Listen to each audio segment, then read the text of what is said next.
Mga nakalaylay na kable sa National Highway na bahagi ng Barangay Anolid, Mangaldan, Pangasinan, peligroso sa mga dumadaan. Nakatutok, CJ Turida.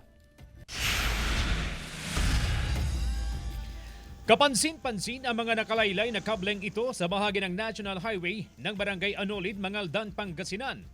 Abot na sa lupa ang mga ito. Ang ibang kable, itinali na lang sa bakod upang hindi mapunta sa mismong kalsada.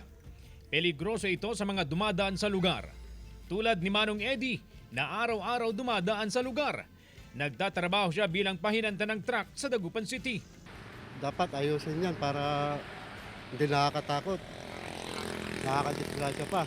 Hinala ng mga opisyal ng barangay, nasira ang mga kable dahil sa malakas na hangin na dulot ng mga nagdaang bagyo.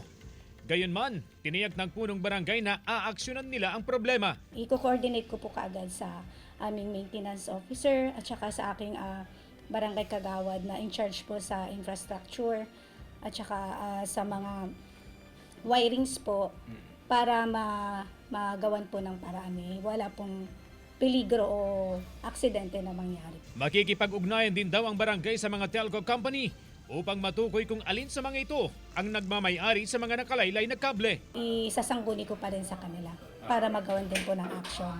Tiniyak ng barangay na prioridad nila ang kaligtasan, hindi lang ng mga residente, kundi pati na rin ang mga dumadaan na motorista at iba pang tao sa lugar. Kasama si Ron Taniedo, CJ Torida, One North, Central Luzon.